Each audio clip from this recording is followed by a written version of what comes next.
नमस्कार, म गायत्री कुँवर। राष्ट्रियताको पहरेदारी, जनाधिकारको पक्षमा खबरदारी। न्युज नेपाल टेलिभिजनको प्रस्तुति गण्डकी एक्सप्रेसमा यहाँलाई स्वागत छ। पोखरा प्रसारण केन्द्रको प्रस्तुति गण्डकी एक्सप्रेस सुरु गरौं आजको समाचारका हेडलाइन्सबाट।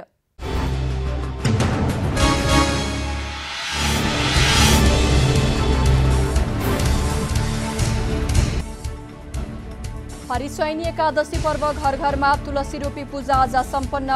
भगवान विष्णुको आराधना गरिने चतुर्मास व्रत प्रारम्भ।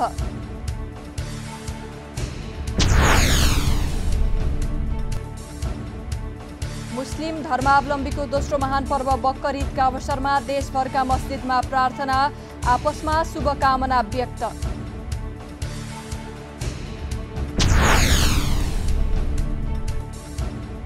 गण्डकी प्रदेश सरकारद्वारा प्रस्तुत बजेटमाथि प्रदेश सभामा छलफल, सत्तापक्षकै सांसदद्वारा असन्तुष्टि व्यक्त।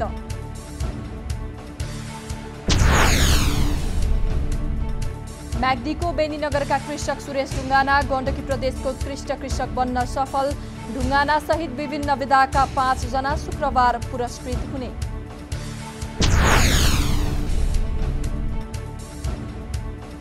र मुआथाईका दिपेश गुरुङ 50 केजी तौल समूहको प्रतिस्पर्धामा च्याम्पियन। प्रतियोगितामा 70 केजी भन्दा माथिको प्रतिस्पर्धामा सागर परियारलाई स्वर्ण पदक।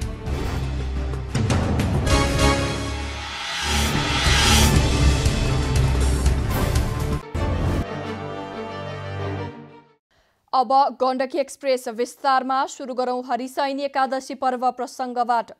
प्रत्येक वर्ष आषाढ शुक्ल एकादशीका दिन घर घरमा तुलसीको बिरुवा रोपी 4 महिनासम्म गरिने चतुर्मासको पूजा आराधना सुरु गरिएको छ।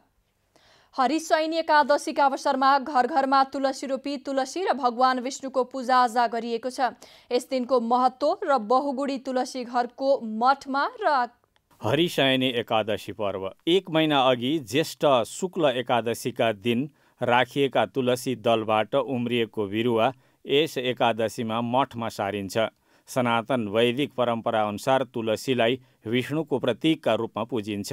यस दिनदेखि कार्तिक शुक्ल एकादशीका दिनसम्म तुलसीको विशेष पूजा हुन्छ। यस अवसरमा गण्डकी प्रदेशका देवघाट, रामघाट, रामदी, सेतीबेडी, मोदीबेडी, गलेश्वर लगायतका तीर्थमा स्नान गर्नेको भिड लाग्दछ। यसै दिन चौतारीमा वर, पिपल, समी रोप्ने पनि चलन छ। आषाढ शुक्ल एकादशीदेखि कार्तिक शुक्ल एकादशीसम्म 4 महिना भगवान विष्णु क्षीर सागरमा शयन गर्ने भएकाले आजको दिनलाई यस एकादशीलाई हरिशयनी एकादशी भनिएको धर्मशास्त्रविद एवं नेपाल पञ्चाङ्ग निर्णायक समितिका सदस्य प्राध्यापक डाक्टर देवमणि भट्टराई बताउनुहुन्छ। भगवान विष्णु शयन गर्ने 4 महिनालाई चतुर्मास पनि भनिन्छ। यस वर्ष भने साउन महिनामा अधिक मास परेकाले 5 महिना हुने भएको छ। एक वर्षमा 24 एकादशी पर्दछन्। यस वर्ष भने अधिक मासका कारण 2 समेत गरी 26 एकादशी परेका छन्। हरिशयनी एकादशी र हरिबोधनी एकादशीका दिन फलाहार गरी व्रत बस्ने परम्परा छ। यस दिन निराहार उपवास बस्ने वा अन्न नखाई फलफुल खाने चलन छ। तुलसीलाई लक्ष्मी मानिने र अरू वनस्पतिसँग तुलना नै गर्न नसकिने बहुगुणी भएकाले यसलाई तुलसी भनिएको र औषधीय गुण तथा धार्मिक महिमाले गर्दा यसलाई वृन्दा भनिएको मानिन्छ। जहाँ तुलसीको घारी हुन्छ त्यसै स्थानलाई वृन्दावन भन्ने मान्यता छ। वैज्ञानिक रूपमा पनि बढी अक्सिजन दिने प्रमाणित भएको तुलसी अनेक रोगका लागि औषधिका रूपमा प्रयोग गरिन्छ। तुलसीको मठ भएका स्थानमा रोग सार्ने विषालु प्रकारका कीटाणु नआउने बताइन्छ। वास्तु दोष भएका स्थानमा तुलसीको मठ राख्नाले सकारात्मक फल प्राप्त हुने मान्यता छ। तुलसी भएका स्थानमा शुद्ध हावा बहने तथ्य समेत वैज्ञानिक रूपमा पुष्टि भएको छ। 4 महिनासम्म विधिपूर्वक पूजा आराधना गरिएको तुलसीलाई कार्तिक शुक्ल एकादशी अर्थात् हरिबोधनी एकादशीका दिन दामोदरसँग विवाह गरिदिने वैदिक विधि छ। तुलसी र दामोदरको विधिपूर्वक विवाहपछि अग्निस्थापना विधिबाट हवन गरी चतुर्मास व्रतको समापन गरिन्छ। ठुली एकादशी भनिने यस दिनमा नदी, दोभान, त्रिवेणीमा स्नान गरी तोरण तार्ने र मेला भर्ने परम्परा छ। हरिशयनी एकादशीका अवसरमा घर घरमा तुलसी रोपी तुलसी र भगवान विष्णुको पूजाआजा गरिएको छ। यस दिनको महत्त्व र बहुगुडी तुलसी घरको मठमा राख्दा हुने लाभका बारेमा पोखराका संस्कृति र वनस्पति प्रेमीलाई हामीले सोधेका छौं। हेरौं उहाँहरूको भनाई आजको पक्ष प्रतिपक्षमा।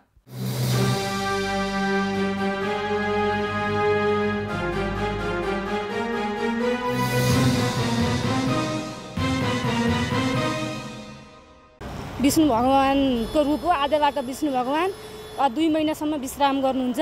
4 महिना 2 महिना पछाडि पोल्टे फेर्नुहुन्छ। 4 महिना पछाडि फेरि अब अनि उहाँहरू उठ्नुहुन्छ हैन। अब त्यो खास भनेको हरिशयनी एकादशी भनेको भगवानको रूप हो। यो खास हिन्दू धर्म मान्नेले सबैले मान्नुपर्छ, कुनैले मान्छन् कुनैले मान्दैनन्। हरिशयनी एकादशी भनेको धेरै वास्तवमा भन्ने भने हिन्दू धर्मले सबैले मान्छन्।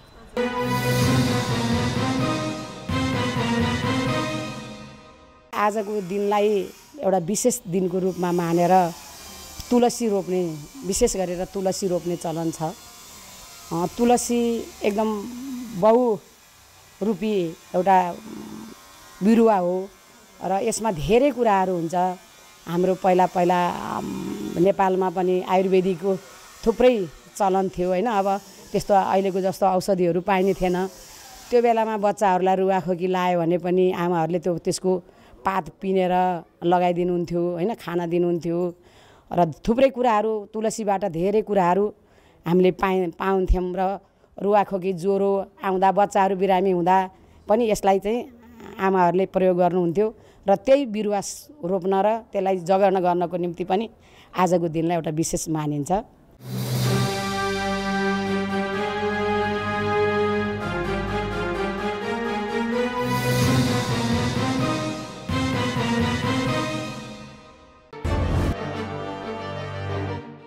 मुस्लिम धर्मावलम्बीको दोस्रो महान पर्व बकर ईद बिहिबार देशभरका मस्जिदमा मनाइँदैछ।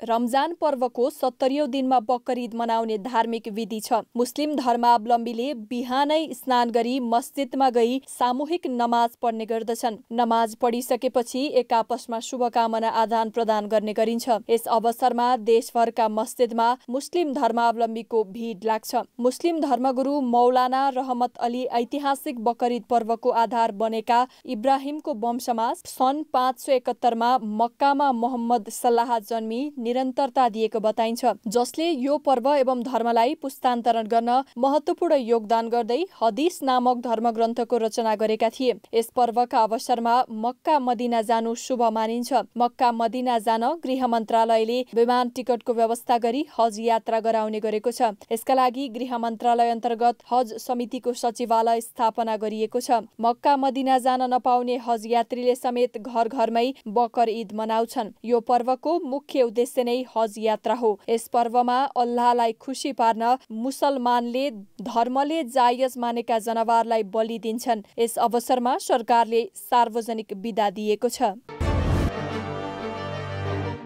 गण्डकी प्रदेश सरकारले आगामी वर्षका लागि ल्याएको बजेटमाथि प्रदेश सभामा छलफल चलिरहेको छ। असार 1 गते अर्थमन्त्री जित प्रकाश आले मगरले प्रस्तुत गर्नुभएको बजेटको सत्तापक्षीय सांसदले नै चर्को आलोचना गरेका छन्। उद्योग, पर्यटन, वन तथा वातावरण र ऊर्जा, जलस्रोत तथा खानेपानी मन्त्रालयको बजेटमाथि छलफलमा बोल्दै सत्तापक्षीय सांसदले बजेटको विरोध गरेका हुन्। छलफलमा भाग लिन रोस्ट्रममा गएका सांसदले योजना पार्न नसकेकाले जनताले धम्की दिएको सम्म बताए। कांग्रेस सांसद डिलिराम सुवेदीले जनताले चुनावमा टिपाएका 900 भन्दा बढी योजना मध्ये 150 वटा जति योजना मात्र परेको दुखेसो गर्नुभयो। शहरी योजना आयोग पोखराका उपाध्यक्ष सहित सदस्यहरूले पद तथा गोपनीयताको शपथ लिएका छन्। आयोगका उपाध्यक्ष पूर्व प्रशासक प्रेमलाल लामिछाने सहित 4 जना सदस्यलाई पोखरा महानगरपालिकाका प्रमुख धनराज आचार्यले पद तथा गोपनीयताको शपथ गराउनु भएको हो। आयोगको सदस्यहरूमा जयप्रकाश सापकोटा, सुरेन्द्र बाबु तिवारी, मन्दिरा पराजुली र होमनाथ गैरी रहनु भएको छ। शपथ ग्रहणसँगै आयोगका उपाध्यक्ष लामिछाने सहित सदस्यहरूले पोखराको समग्र विकासका लागि आफ्नो सिप, क्षमता, दक्षता र अनुभवको अधिकतम उपयोग गर्ने बताउनुभयो। पोखराको आर्थिक, भौतिक, ऐतिहासिक, सांस्कृतिक, पर्यटकीय र मानव संसाधन लगायत समग्र विषयको समुचित विकासका लागि उपयुक्त योजना निर्माणका लागि आयोगले प्रतिबद्धताका साथ काम गर्ने उहाँहरूको भनाइ छ। पोखरा महानगरपालिकाभित्रको भूगोलले समावेशी विकासका लागि उपयुक्त खाका कोर्ने कार्यमा आयोग क्रियाशील रहने पोखरा महानगरपालिकाका प्रमुख धनराज आचार्यले विश्वास व्यक्त गर्नुभएको छ। सुरक्षित ग्रामीण सडक यात्रा र सवारी हामी सबैको जिम्मेवारी कार्यक्रम 2080 सुरुवात गरिएसँगै पर्वत जिल्लाका ग्रामीण क्षेत्रमा चल्ने सवारीहरूको अनुगमन तथा सचेतना कार्य जारी छ। जिल्ला ट्राफिक प्रहरी कार्यालय पर्वतका प्रमुख प्रहरी नायब निरीक्षक सुमन न्युरेका अनुसार जिल्ला प्रहरी कार्यालय पर्वत र जिल्ला ट्राफिक प्रहरी कार्यालय पर्वतको संयुक्त आयोजनामा कार्यक्रम सञ्चालन गरिएको हो। सामान्यतया राजमार्ग, बजार क्षेत्र तथा पक्की सडकहरूमा दुर्घटना बढी हुने भएकाले ती क्षेत्रमा केन्द्रित रहँदै आएको ट्राफिक प्रहरीले ग्रामीण क्षेत्रको ट्राफिक व्यवस्थापनका लागि यो कार्यक्रमको सुरुवात गरेको हो। ग्रामीण सडक व्यवस्थापनमा जनताको सहभागिता र संलग्नतालाई प्रोत्साहन गर्ने, ग्रामीण क्षेत्रमा सवारी चलाउने सवारी चालकलाई जिम्मेवार बनाई सुरक्षित र सहज आवागमनको व्यवस्था गर्ने, ग्रामीण इलाकाका यात्रुहरूमा ट्राफिक सचेतना अभिवृद्धि गर्ने, ग्रामीण सडकमा सञ्चालन हुने सरकारी सवारी साधनको यान्त्रिक अवस्थालाई दुरुस्त राख्न प्रेरित गर्ने, दुर्घटना न्यूनीकरण र रोकथामका लागि सहकार्य गर्ने ट्राफिक कार्यक्रमका उद्देश्य रहेका छन्। ट्राफिक प्रहरीको तथ्याङ्क अनुसार चालु आर्थिक वर्षको साउन यता जिल्लामा भएका कुल 19 वटा दुर्घटनामा 6 जनाको मृत्यु भएको छ भने 35 जना घाइते भएका छन्। बेनी नगरपालिका 7 कुरिला खर्कका सुरेश ढुङ्गाना गण्डकी प्रदेशबाट उत्कृष्ट कृषि पुरस्कारका लागि छनौट हुनु भएको छ।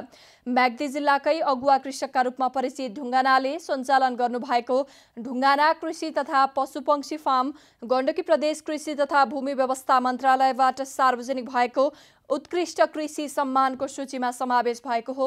वैदेशिक रोजगारीका लागि एक दशक खाडी मुलुकका विभिन्न देशमा बिताएर स्वदेश फर्किएपछि विक्रम सम्वत 2070 देखि निरन्तर पशुपालनमा सक्रिय ढुङ्गानालाई उत्कृष्ट कृषि पुरस्कारबाट सम्मान गरिने प्रदेश अन्तर्गत कृषि तथा भूमि व्यवस्था मन्त्रालयले जनाएको छ।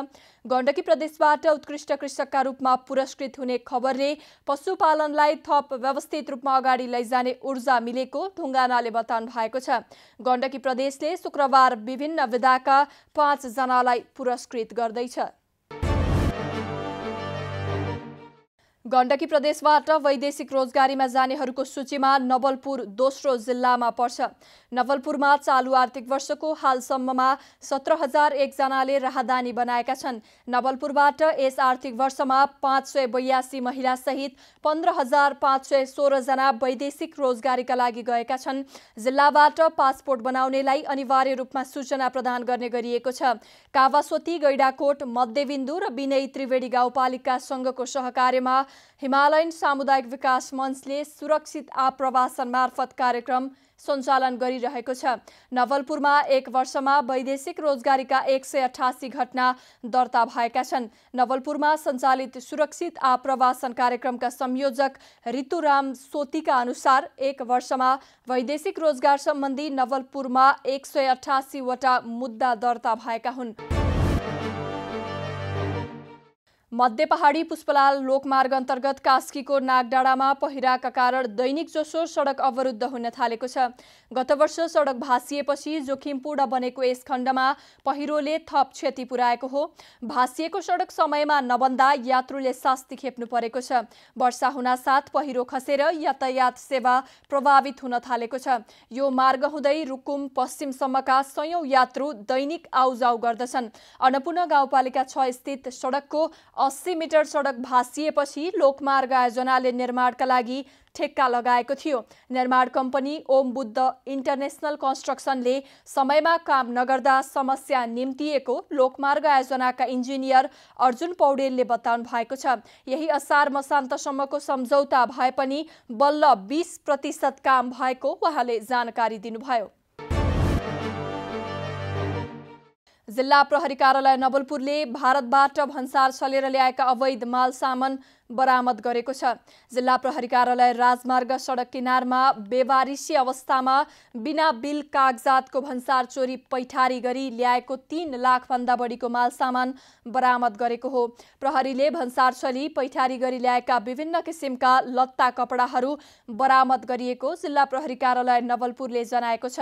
भन्सार छलेका सामान आवश्यक कारबाहीका लागि भन्सार कार्यालय त्रिवेणी पठाइएको जिल्ला प्रहरी कार्यालय नवलपुरका सूचना अधिकारी प्रहरी निरीक्षक साजन कुमार शर्माले बताउनु भएको छ। नवलपरासीको बर्दाघाट सुस्तापूर्व स्थित डिभिजन वन कार्यालयले 32 प्रजातिका 1,18,000 भन्दा बढी बिरुवा निशुल्क वितरण गर्ने भएको छ। कावासोती र गैडाकोट गरी 2वटा नर्सरीमा उत्पादित विभिन्न प्रजातिका बिरुवा वितरण गर्न लागि हो।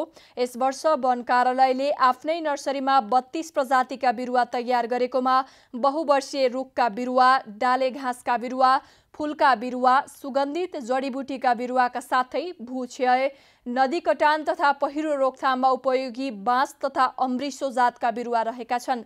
निजी, सार्वजनिक तथा संस्थागत सबैलाई निशुल्क बिरुवा उपलब्ध गराउँदा वातावरणीय सन्तुलन, वातावरणीय सौन्दर्य, भूक्षय तथा नदी कटान रोकथाम र पशुपालनका लागि घाँस परिपूर्तिमा टेवा पुग्ने अपेक्षा गरिएको छ।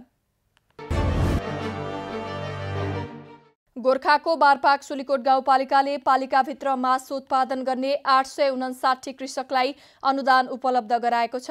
मासु उत्पादनका आधारमा 25 लाख अनुदान वितरण गरिएको हो। चालु आर्थिक वर्षको उत्पादनमा आधारित अनुदान कार्यक्रम अन्तर्गत पालिकाभित्र मासु उत्पादन गर्ने पशुपालक किसानलाई उत्पादनका आधारमा अनुदान वितरण गरेको गाउँपालिकाका अध्यक्ष विश्वप्रसाद भट्टले जानकारी दिनुभएको छ।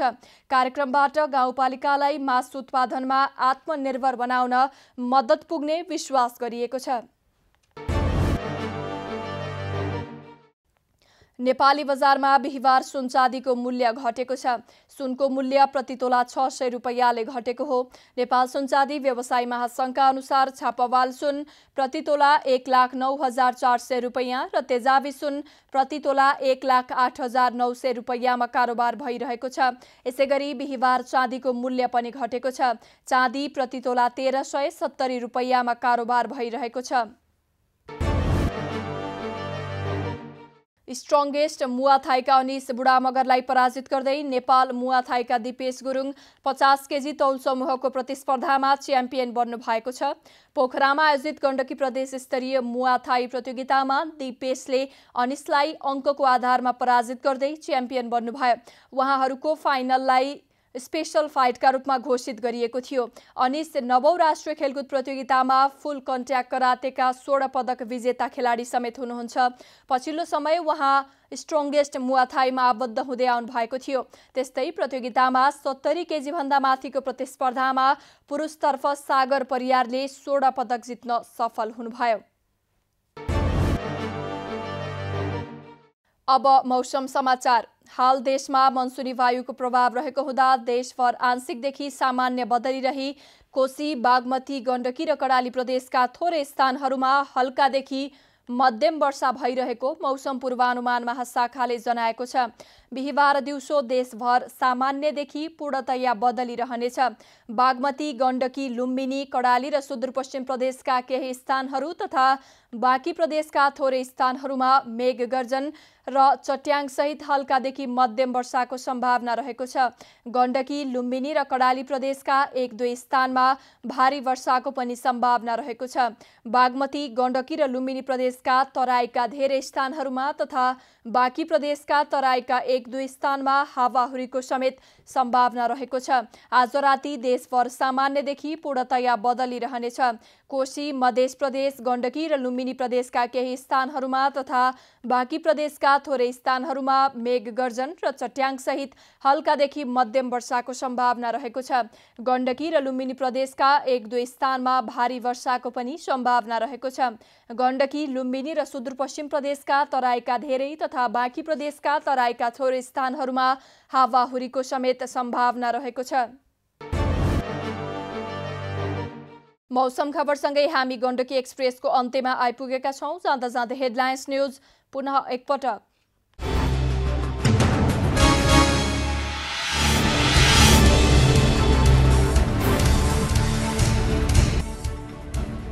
हरिशयनी एकादशी पर्व घर घरमा तुलसी रोपी पूजा आजा सम्पन्न। भगवान विष्णुको आराधना गरिने चतुर्मास व्रत प्रारम्भ।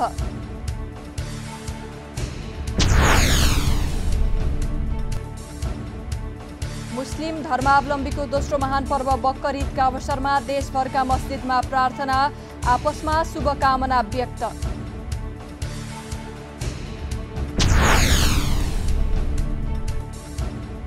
गण्डकी प्रदेश सरकारद्वारा प्रस्तुत बजेटमाथि प्रदेश सभामा छलफल, सत्तापक्षकै सांसदद्वारा असन्तुष्टि व्यक्त।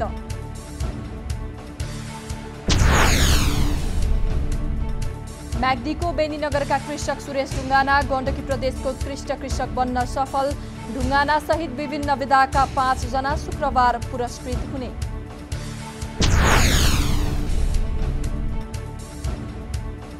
र मुआथाईका दिपेश गुरुङ 50 केजी तौल समूहको प्रतिस्पर्धामा च्याम्पियन। प्रतियोगितामा 70 केजी भन्दा माथिको प्रतिस्पर्धामा सागर परियारलाई स्वर्ण पदक।